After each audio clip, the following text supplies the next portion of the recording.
Hi there and welcome to my channel. I'm Jennifer. This is A Country Life. Today I'm just in my kitchen. Oh my goodness, excuse me. Having a really thick throat today, and I don't know if it's allergies or what's going on. But I've been just working on some canning projects here today. Tons of tomatoes. So here was the batch of salsa. I did, I was on Instagram a little bit, and I did kind of show that I was doing some salsa, and I just did a video where I kind of walked you through salsa making, so I'm not, I didn't want to bore you guys again with that one. You can go click on that video. I'll link it in the description box below if you want to see that one. I think it's called Can With Me Salsa and Tomato Passata. All right, so here's another, that was a different batch, but I did another double batch of salsa. This one is a little bit thicker than the other batch. That's just how salsa is. Sometimes it's a little bit, sometimes a little looser, sometimes a little thicker. I made this very chunky. I didn't cut the pieces super tiny this time, and that's going to be delicious. In my water bath canner here, I'm just working on, I'm filling it up with diced tomatoes. And here is my, my station. So I have the tomatoes that I was working through in here. I wash them and I just kind of keep adding tomatoes. These are the San Marzanos. Thank you to whoever corrected me when I was like, San Marano? Okay, San Marzano. That's what they were called. I had celebrities in here as well. This is where I keep the washed ones. Usually, I guess I have this just like that. These are the rotten tomatoes that ended up buried, or bits that I cut off, the cores, that kind of thing. And then I just have my cutting station here, and this cutting board actually works really well in here on a rimmed cookie sheet because the juice will drain away and like a lot of the seeds and whatever that I don't want. And so then I just keep a jar going, and I dice my tomatoes up. I put them directly into the jar. I keep packing them with this wooden pusher until all the air bubbles have come out, and I have a little less than, or a little more than a ½ inch headspace.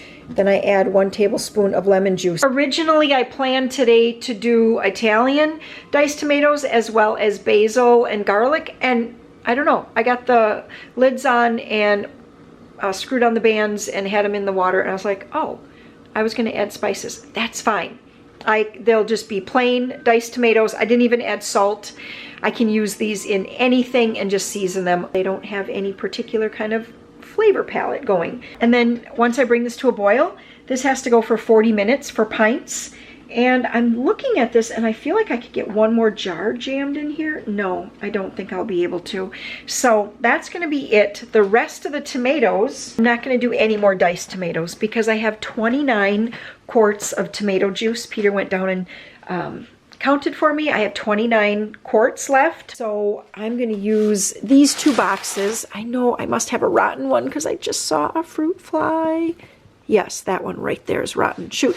Okay, well, I'm just going to get these washed up. These are going to be made into tomato juice. I know I have more tomatoes down in the garden.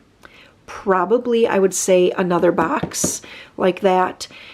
And I'm just going to work through them making juice because I like, with the family size that I have now at home, which is 6 of us, I like to go into the year with at least 52 quarts of tomato juice.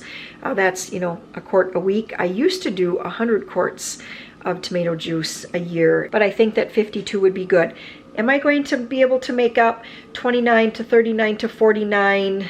Okay, so that's 23 quarts of tomato juice. I'm not sure if I'm going to be able to get that out of the tomatoes that I have, but that is going to be the remainder. So like every tomato here on out that we don't end up eating fresh is going to get put into tomato juice.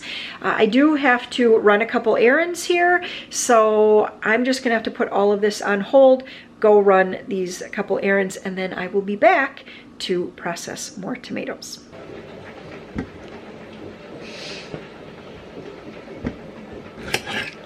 So for tomato juice, all I do is quarter my tomatoes, pop them into the kettle, cook them down, and then I'm going to run them through my food strainer. Sometimes, actually a lot of times, I add in also some onions, some celery, maybe a couple of carrots, a green pepper, really any other vegetables I want. I think it just adds really, really good flavor to the tomato juice. All right, well, I'm gonna head down to the garden now, see what other tomatoes I can get. Of course, it just started to drizzle, which I'm fine with. We are like 3 feet, maybe a little bit more than 3 feet low on our reservoir, and it's serious. Warren was actually out digging sort of like a trench from one area to another area, so that when he pulls water to flood the beds for cranberry harvest, which is going to start tomorrow, once he starts doing that, he was a little concerned that around the edge of our reservoir it's deeper. Then it gets a little shallower, then then it gets a little bit deeper out in the middle again. And he was a little worried that some water would end up locked in the center once he pulled water down, water that would not get to like the edge. So anyway, he was digging trenches and cleaning ditches and just all those things. And whoo, it's chilly out here and breezy. I still haven't gotten my wind puff, is what I call it. Still haven't gotten that on my camera, so you might still be hearing the wind. It's amazing how quickly the weeds start to grow when it's harvest season, because you just don't really have time.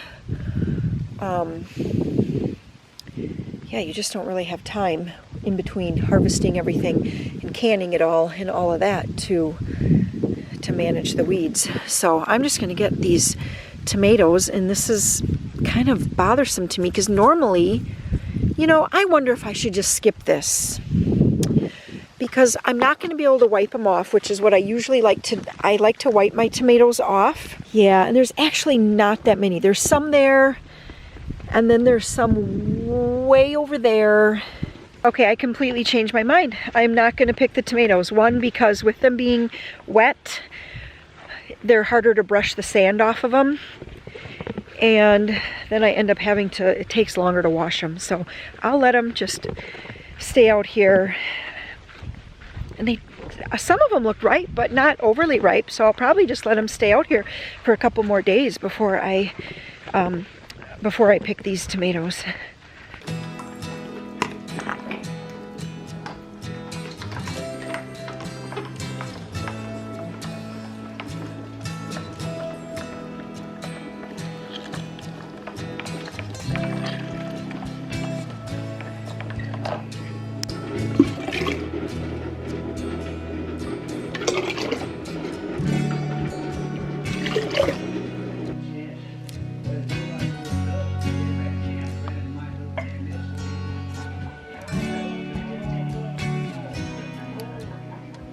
All right, I have a full canner here of tomato juice. That's 7 quarts in there, and it just came to a boil here, so 45 minutes on that. And then I did get 5 more quarts, so 7, 12. I've got 12 quarts, and I said I was hoping to get like 23 as the year progresses. I might be able to get up to 16, I'm thinking, yet with the tomatoes that I have out there. I just want to point out this is not USDA recommended.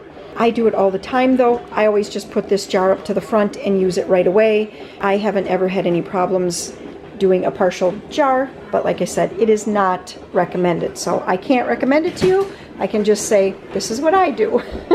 All right, it's time to get all of this cleaned up. It really does make quite a big mess, and it is my dishes day. Look at this. It is just, we got carrot, or no, what do we have in there? Cucumbers, and we have eggs, and I have clean dishes. So it is just time to kind of step back. I've got, like I said, I have like 44 minutes before that one is done. I'm not going to start. I could start another canner for those 5, but that would mean going down to the basement, bringing one up, washing it, all of that, and I'm just not going to do that. I'm not going anywhere. I can just cycle them through this one canner here tonight.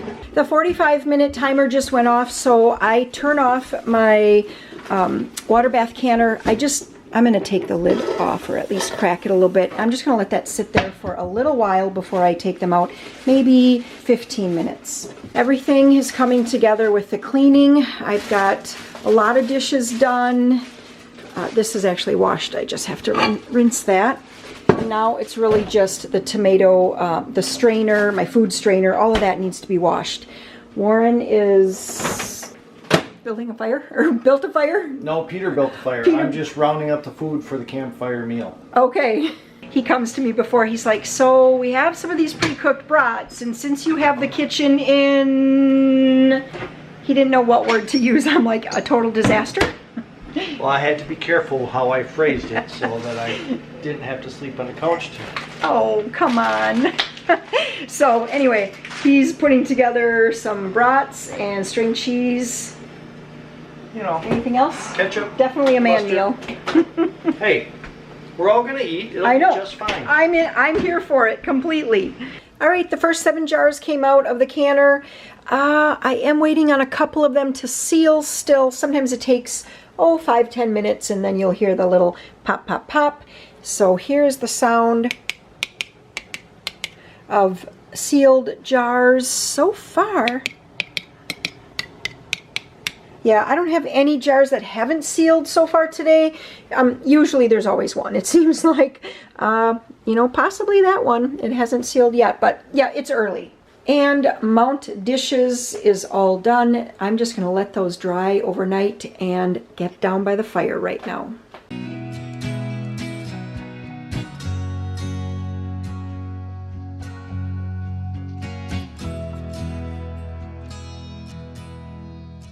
You get what you pay for, and since I'm working pro bono, my camera skills reflect that.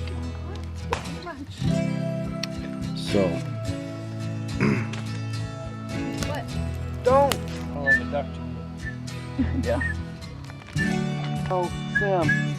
About s'mores. Waffle heads and What sound does a mail now?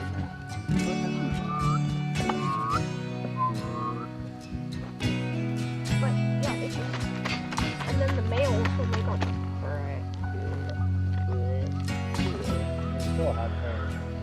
It is a hot fire. Well, we are getting ready to head in the house, but I wanted to show you guys this rocking chair. So I've mentioned to you before that companies will oftentimes just send... Hi. Companies will You're looking beautiful. Oh, thank you. My goodness. I'm going to have you sit in this chair to show just how big it is. Can I sit in the chair? You can sit in the chair, sure. All right, I was just like inundated now. Okay, so what I'm trying to say here is that companies oftentimes will send me items, products, but they are hoping that I try their product. Maybe I show it in a video. Anyway, this item was provided to me for free, you guys. The company is Lue Bona, and they have all kinds of furniture. It comes shipped in a box. You put it together. I'll insert a little footage here of me looking at all of the pieces of another chair. So we're going to go in and put up a lamp in Maria's room, and then I'll also show you a neat chair that we put into her room as well. So anyway. Sorry folks, it does not come with me. Oh, God. For something that's not going to get like beat up by the weather. Right. Great outside rocking chair. Right, because this is actually like a super... I think it's like a composite plastic of some kind or something. It's not wood. So yeah, it's not going to peel or chip or anything like that. Anyway, all right, we are going to head in. Oh, Peter has something to say. One thing, when you first get it and put it together, it might like creak and sound like it's snapping, but it's not. It's not. It's just adjusting. So like, yeah, it's just right. adjusting. It's just because adjusting. It's very stiff. Mm-hmm. So when you sit on it for the first couple days, it might creak and sound like it's cracking. Exactly. But it's not. Exactly. Once everything kind of like settles in, you know, under your weight and everything, then it stops creaking and that. But anyway, we're enjoying it. Warren actually sits in it quite often when he's like cooking on the Blackstone. So we've been enjoying it. All right, so Maria has this corner in her room here. Right there. Yes, I think that would be just right. She has this corner in her room, and this is one of the Lue Bona chairs. And look how, like, I mean, you just put everything together. It was a project, I'll say that. Putting it together was a project, but I got it done. I think Warren helped me a little bit with it too. So anyway, we were thinking this would be a great reading corner for her, so I found this lamp at Amazon. I don't think it's super high quality. We'll have to turn it to Warren because I see that the where it like velcros together here is actually facing the front. It's so pretty for in her room with the roses and the pink. So Warren is just installing another because I could not reach the other day. So anyway, we're getting this done though. I'm going to drop it. Oh really? It won't go in. Screw in because there's... And then the light does come with a remote control here. We haven't put batteries in it yet, but it looks pretty neat. It looks like it has like a 30-minute and a 1 hour sleep timer. And then it comes with this like smart light bulb. According to the remote, it has a night light, like a brightness level 1 and a brightness level 2. I mean, honestly, I would call this chair kind of like a waiting room chair. It's not the kind that you're like lounging way back in. You kind of just sit in it. It's nice. It keeps you in an upright position. It's so pretty. It's such a pretty chair. I know the lighting isn't great in here because it is night right now, but this is like a linen. All right, Peter, are you getting that movie queued up? It's already ready. Oh, it's ready to go. All right, well, I know that this was a pretty quick video here today, but I just kind of was like, I think I'm just going to film a little bit for the afternoon. We are queuing up the movie. Is it called The Saints? All Saints. All Saints. And it was a movie I picked up from the library. It was rated PG, and so I thought, let's give it a try. So we're going to queue that up, and we're going to watch a movie tonight and just kind of try to relax a little bit before the craziness of the weekend sets in with everything getting ready for harvest. So if you enjoy the harvest videos, you're going to want to start staying tuned because they're on their way. Thanks so much for watching, and if you have not subscribed, you can always click that little button below, and that way you'll be notified of the upcoming videos. See you in the next one. Bye.